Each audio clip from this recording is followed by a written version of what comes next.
Ударно продължава да се ремонтира пътната отсечка между Пловдив и Стара Загора. Между 138 и 164 км. Приключваме до 15 юни. Отново съкратихме. Между 6 месеца съкратихме сроковете. Там последно са още 3 дена, от 18 до 15 юни съкръщаваме срока за Бургас Слънчев бряг в отсечката от Поморие до Ахелой, в входа на Ахелой. През цялото лято ще продължат дейностите по мостовите съоръжения на автомагистрала Хемус. В момента на Коренишки дол се вършва ремонт. Мостовото съоръжение в трагично състояние. Това е 36-ти километър.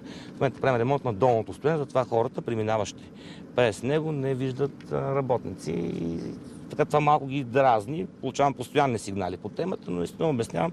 Прави се ремонт в момента на долното стоене. Това са съответно колоните и фундаментите на моста.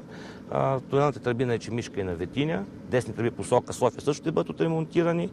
Ремонта на Хемус, за който споменах, на територията на Шуменска област, посока Варна ще приключи до най-късно 20-22 юни. Предсрочно с 7 месеца ще приключат дейностите на автомагистрала Струма.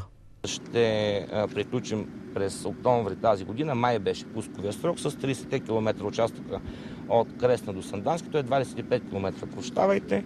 И още 6 км. Там се прави за археологията, знаете, от Благоевград до тунел Железница.